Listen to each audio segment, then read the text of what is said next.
시간이 많이 갔습니다만 제가 설교를 줄일 의향은 전혀 없습니다. 그러니까 마음 편하게 말씀 듣는 시간 가지도록 하겠습니다. 사랑받는 형제로 대하라라고 하는 제목입니다. 기독교를 일컬어서 용서의 종교라고 말을 합니다. 기독교의 진리는 용서이며 복음의 정수는 용서입니다. 십자가의 의미가 용서이고 하나님 사랑의 최고의 경지가 용서입니다. 우리가 성찬식 했습니다만 주님께서 살을 찢기시고 피를 흘리셨다고 하는 것은 온 인류를 용서하시기 위한 그분의 가장 낮아짐이었습니다. 기독교에서 용서를 빼고 나면 아무것도 남는 것이 없습니다.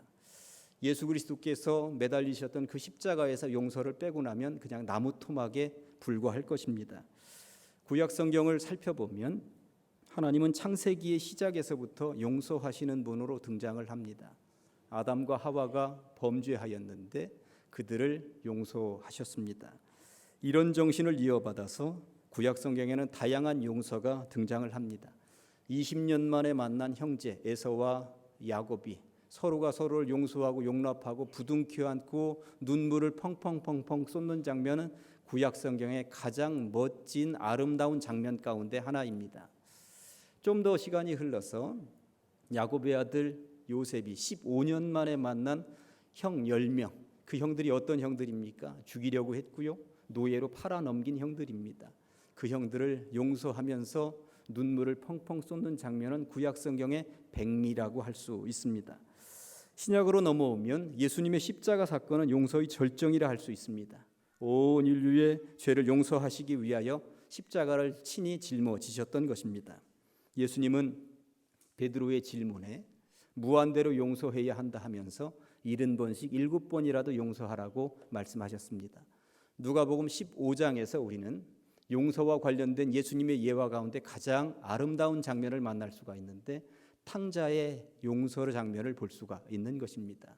허랑방탕하게 모든 재산 다 잃어버리고 거짓골이 되어서 돌아온 그 탕자를 아버지는 용서하신 사랑, 이것이 바로 하나님의 사랑이라고, 하나님의 용서라고 성경은 분명히 말씀하고 있는 것입니다. 이 땅에는 많은 종교가 있고 그 종교마다 신을 섬기고 있다고 말을 합니다만 그들이 섬긴다 하는 모든 신들은 무서운 신들입니다. 그러나 우리 기독교의 하나님은 유일하시면서 우리들에게 유일하게 용서에 대해서 말씀하시는 신이라고 하는 사실입니다. 성경을 약탕에 집어넣어서 부글부글 끓이면 거기서 한 방울 가장 엑기스가 쏟아져 나온다면 거기에는 용서라고 쓰여져 있을 것입니다. 교회에 처음 나온 사람은 누구나 하나님의 용서를 체험함으로 기독교인이 되는 것이고요, 이 땅에서 생을 마감한 이후에 천국에 들어갈 때 용서의 문을 통과해야만 천국에 들어갈 수가 있는 것이며 심판대 앞에서 우리는 또 한 번의 용서를 체험하게 될 것입니다. 몇 년 전에 미국의 유명한 작가 존 브로크만이 과학자 110명에게 물었다고 합니다. 2000년 동안, 지난 2000년 동안 이 땅에서 수없이 많은 발명품들이 있었는데 그 중에 최고 으뜸은 무엇이라고 생각을 하십니까? 여러분들은 뭐라고 생각을 하십니까? 젊은 사람들은 아마 스마트폰이라고 생각을 하지 않을까요? 가정주부들은 밥솥이나 세탁기나 냉장고나 뭐 이런 것들이라고 생각을 할 수도 있을 것입니다. 그런데 유명한 과학 저술가 더글러스 러시코프는 독특한 대답을 했는데 지난 2000년을 통틀어서 가장 위대한 발명품은 지우개입니다. 이렇게 얘기했습니다. 왜 지우개인고 하면 이 지우개는 인간의 실수를 수정하고 다시 출발하게 하는 것이기 때문에 그렇다는 거예요. 이 지우개는 사람에게도 영적으로도 꼭 필요한 것인데 지난 아픔을 지워주고 용서해 줍니다. 수정할 수 있다는 것, 이게 얼마나 복된 것이냐고 그런 이야기를 했습니다. 컴퓨터들을 많이 사용합니다만 컴퓨터의 다양한 기능 가운데에서 델 키가 있다는 것, 이 딜리트 키가 있다라고 하는 것 얼마나 복된 것입니까? 이제까지 써놓은 것 수정할 때 사용합니다. 다시 시작할 수 있다는 것이죠. 어떤 학자는 지우개를 일컬어서 타임머신이라고 이야기를 했습니다. 지우개는 우리로 하여금 다시 과거로 돌아갈 수 있도록 만들어 놓고 다시 시작할 수 있도록 만들기 때문에 그렇습니다. 제가 영적으로 보니까 하늘 아버지 하나님께서는 영적인 지우개를 손에 들고 계신 분입니다. 영적인 지우개를 통해서 과거를 지워주시고 성경에 등장하는 그 위대한 인물들을 다시금 출발하도록 만들어 주시는 분이다. 아브라함의 과거를 지워주셨고요, 모세의 과거를 지워주셨고, 다윗의 과거를 지워주셨습니다. 그들로 하여금 새롭게 출발하게 하셨고, 그들이 구약 성경에서 거물로 등장하도록 해주셨다라고 하는 것이죠. 신약으로 오셔도 하나님의 영적인 지우개는 그치지 않습니다. 베드로의 과거를, 사도 바울의 과거를 지워주셨다고 하는 것입니다. 그리고 가만히 보니까 우리들도 마찬가지입니다. 우리들의 과거도 주님께서는 영적인 지우개를 들이대셔서 지워주셨기 때문에 오늘 이렇게 살아있는 줄로 믿습니다. 시인이었으며 초등학교 교사였던 도종환 선생님이 기도문을 하나 썼는데, 도둑질을 하고 도망을 쳤다가 며칠 만에 학교로 돌아온 아이가 있었던가 봅니다. 다시는 도둑질을 하지 않겠다면서 며칠 동안 산속에 숨어서 자기 왼팔을 칼로 내리 그은 거예요. 그 팔을 부여잡고 선생님이 이렇게 기도했습니다. 지금 당신 앞에 돌아와 무릎 꿇고 올리는 이 아이의 기도를 들어주소서. 달도 없는 밤 숲속에서 몇 밤을 지새고 5번째 도둑질을 하다 들킨 왼손을 오른손에 칼로 내리긋고 피 흘리며 돌아온 이 아이의 한 손에 바르게 가르치지 못한 제 한 손을 포기하여 당신께 올리는 우리의 기도를 들어주소서. 이 아이의 삶을 너무도 잘 알고 계신 당신께 이 아이가 원망해 온 것들과 유혹에 빠져온 나날들을 빠짐없이 지켜보고 계셨을 당신께 또다시 죄의 보속을 비옵는 까닭은 제게 맡기신 가난한 이 땅의 많은 아들, 딸들이 어떻게 바르게 살아야 하는 것인지 제가 진지하게 가르쳐야 할 것이기 때문에 제게 힘을 주시옵고 도와달라고 이 시간 기도하는 것입니다. 99번을 용서하시고 마지막 한 번을 더 용서하시는 당신 앞에 이렇게 돌아온 아이와 함께 무릎 꿇고 올리는 우리의 기도를 들어주소서.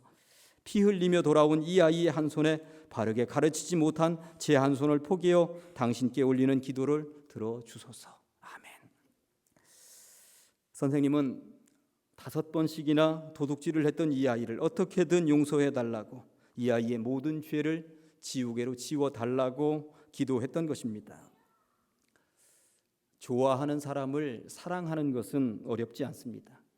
또 싫어하는 사람을 미워하는 것도 어렵지 않습니다. 그런데 싫어하는 사람을 사랑하는 것, 싫어하는 사람을 용서하는 일, 이것만큼 어려운 것이 있을까요?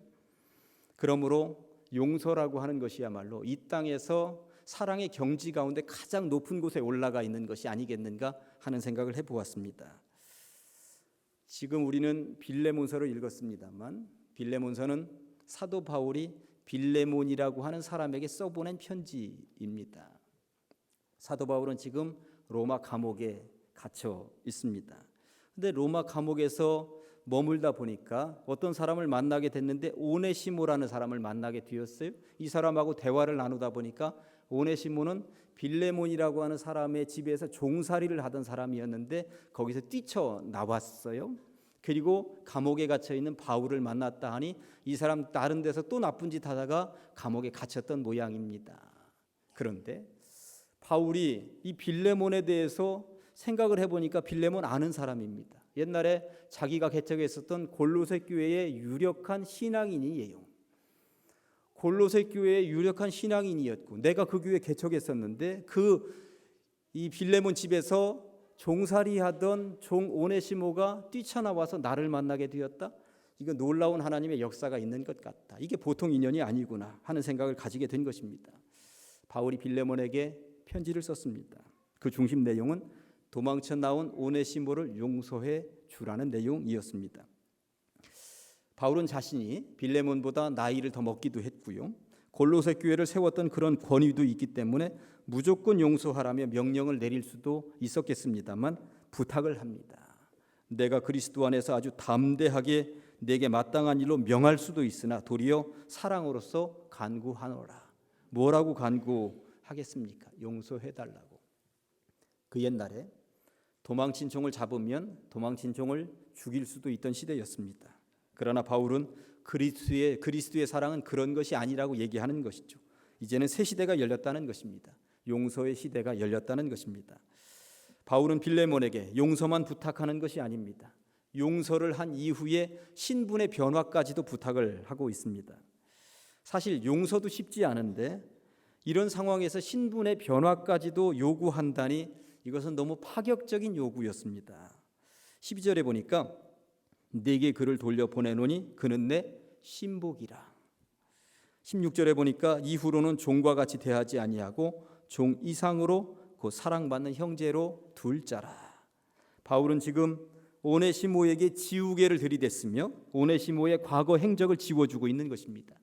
그리고 빌레몬에게 그 지우개를 사용하라고, 내가 사용해보니 얼마나 좋은지 모르겠다, 너도 한번 사용해봐라, 이 이야기를 하고 있는 것입니다. 그러면서 두 단계의 용서를 이야기하고 있는데, 첫째 단계는 도둑놈을 지우는 것, 이거 지워달라는 거잖아요. 그런데 사실 도둑놈을 지워주는 건 이거 쉬울 수 있었습니다. 이 편지를 받고 빌레몬이 그래 용서하자, 돌아왔으니 용서하자, 어차피 평생 종으로 살려서 이제까지는 이렇게 편한 종로로 됐는데 앞으로는 더 지독한 종로로 하도록 더 한대에다가 부려먹을 수 있도록 하자, 이럴 수도 있었습니다. 그런데 이것을 미연에 방지하는지 2단계 용서를 바울이 이야기하고 있는데, 그게 뭐냐 하면 종의 신분까지도 지워주라는 것입니다. 예전에는 종 오네시모였는데 이 종이란 말을 지우개로 싹싹 지우고 이 종의 자리에 무슨 이름을 붙이라는 거예요? 사랑받는 형제 오네시모로 이렇게 부르라는 것입니다. 종이었는데 종의 직분을 바꾸어서 사랑받는 형제, 그리스도 안에서 하나가 된 형제, 모든 신분을 파괴하고 형제라고 이제는 부르라는 이야기인 것입니다. 얼마나 놀라운 이야기입니까? 그냥 평범하게 우리는 성경으로 읽고 있습니다만 쉬운 이야기가 아닙니다. 종이었고요, 더군다나 도망친 종이었습니다. 잡으면 죽여버리겠다는 생각을 할 수도 있었습니다. 그런데 용서하는 것도 쉽지 않은데 용서한 이후에 신분까지도 높여서 형제로 부르라니 이게 얼마나 놀라운 이야기입니까? 이것이 바로 하나님의 사랑의 진수라는 것입니다. 이것이 바로 기독교의 세계라고 바울은 이야기하고 있는 것입니다. 이제 말씀을 정리해 볼까요? 영적으로 뒤집어서 생각을 해보니 우리들의 손에도 지우개가 하나씩 들려 있습니다. 그런데 아직도 지워버리지 못한 오늘날 여러분들에게도 어떤 오네시모가 있으십니까? 바닥에 내팽개치고 싶고 짓밟아도 시원치 않은 그런 오네시모가 있으십니까? 그러면 그 앞에 원수자가 붙어 있을지도 모릅니다. 원수 오네시모. 그런데 주님은 말씀하십니다. 원수라는 말을 지워버리고 사랑받는 형제로 바꾸어라. 그리고 그를 끌어안아라, 품어라, 똑같은 분량으로 살아라. 이것이 바로 성경이고 이것이 바로 성경이 말하는 평등 평화인 것입니다. 바울은 빌레몬이 받아들이기 정말 어려운 부탁을 했습니다. 쉬운 일은 아니었습니다. 그러나 빌레몬은 받아들였습니다. 받아들였기 때문에 성경의 기록이 되어 있는 것이고 이 성경이 후대에까지도 이렇게 전해질 수 있었다는 것입니다. 그리고 이후에 빌레몬도 초대교회의 위대한 인물로, 오네시모도 초대교회의 위대한 인물로 이름을 기록하고 있다는 것입니다. 우리들 손에도 지우개가 분명히 있을 것입니다. 그 지우개를 손에 들고 지우지 못하면 바보인 것이고 하나님의 명령을 거역하면서 살아가는 것이죠. 부디 비옵기는 이 지우개를 적절하게 잘 사용하시기를, 누구든 사랑받는 형제로 여기며 사랑의 공동체, 행복한 공동체를 함께 만들어 가시기를, 그것이 바로 성찬의 의미도 있는 것입니다. 그렇게 사시기를 주님의 이름으로 간절히 축원합니다. 기도하시겠습니다. 하나님 아버지 감사합니다. 거룩한 주일 특별히 성찬식을 거행하면서 설교를 통하여 주님의 용서를 체험하게 하시니 감사합니다. 주님께서 지우개로 지워주셨기 때문에 오늘날 우리의 삶이 가능한 줄로 믿습니다. 이제 우리 차례입니다. 주님께서 주신 지우개로 우리도 원수라는 글자를 지우게 하시고 사랑받는 형제라 고쳐 쓰게 하여 주시옵소서. 그리하여 주님께서 원하시는 행복한 교회 공동체, 행복한 세상을 함께 만들어갈 수 있도록 우리를 품이 넓은 사람이 되게 하시고 용기 있는 사람이 되게 하여 주시옵소서. 예수님의 이름으로 기도합니다. 아멘.